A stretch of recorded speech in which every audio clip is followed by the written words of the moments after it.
Salaar Jung museum ఎన్నో కళాఖండాలను దాచిన సంగ్రహాలయమిది. హైదరాబాద్ మూసీ నదికి దక్షిణ దిక్కులో ఉన్న ఈ మ్యూజియంలో 43,000 కళా వస్తువులు, 50,000 అమూల్యమైన పుస్తకాలు ఉన్నాయి.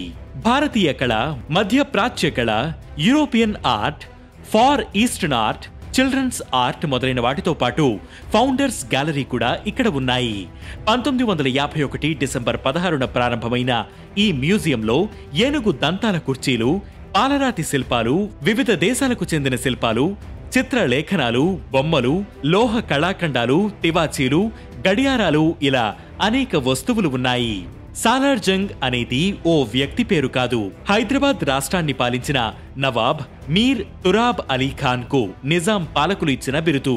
అదే బిరుదు ఆ తర్వాతి తరాలకు కొనసాగింది. 1876లో మొదటి సాలార్ జంగ్ ఇంగ్లాండ్కు వెళ్లగా అక్కడ తన చిత్రాలున్న పింగాణీ వస్తువులు చేయాలని ఆర్డర్ ఇచ్చాడు. ముసుగులో ఉన్న రెబేకా శిల్పాన్ని భారత్కు తీసుకొచ్చింది కూడా ఈయనే. 1883లో ఆయన మరణించగా ఆయన రెండో కొడుకు మీర్ లయక్ అలీ ఖాన్ 1884లో దక్కన్ హైదరాబాద్కు ప్రధానమంత్రిగా నియమితుడయ్యాడు. తండ్రి సంస్కరణల్ని కొనసాగించి గొప్ప ప్రజా పాలకుడిగా పేరు గడించాడు. కానీ 26 ఏళ్లకే పూణేలో మరణించాడు. మరణించే నాటికి ఆయన కొడుకు అబ్దుల్ ఖాసిం మీర్ యూసఫ్ అలీ ఖాన్ వయసు 24 రోజులు. ఆస్తులపై మీర్ యూసఫ్ ఖాన్ కు అధికారం వచ్చాక విలువైన కళా సంపదను సేకరించడమే పనిగా పెట్టుకున్నాడు. తన సామ్రాజ్యాన్ని గొప్ప కళా సామ్రాజ్యంగా విస్తరించాడు. 1480 చదరపు మైళ్ల భూభాగంతో 450 గ్రామాలకు, విశాలమైన ఎస్టేట్కు, విలువైన సంపదలకు వారసుడయ్యాడు. అప్పట్లో ఆ ఆస్తుల విలువ 23 లక్షల రూపాయలు. వెస్ట్రన్ దేశాల కళల పట్ల ఆసక్తి ఉన్న కళా పిపాసి ఆయన.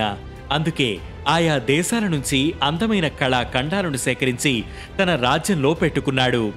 బంగారు పూతతో తయారు చేసిన క్రాకరీలను యూరోపియన్ రాజకుటుంబం మాత్రమే ఉపయోగించేది. మీర్ యూసఫ్ అలీ ఖాన్ కూడా వాటిని ఉపయోగించడం ప్రారంభించారు.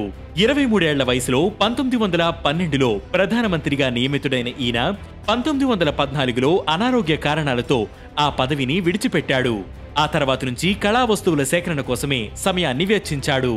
ఆయన కాలం చేసిన కొన్నాళ్లకే ఆయన ఇంటిని సలార్ జంగ్ మ్యూజియంగా మార్చారు.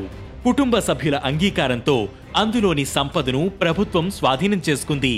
భారతదేశ తొలి ప్రధాని పండిట్ జవహర్ లాల్ నెహ్రూ 1951 డిసెంబర్ 16న ఈ మ్యూజియంను ప్రజల సందర్శనార్థం ప్రారంభించారు.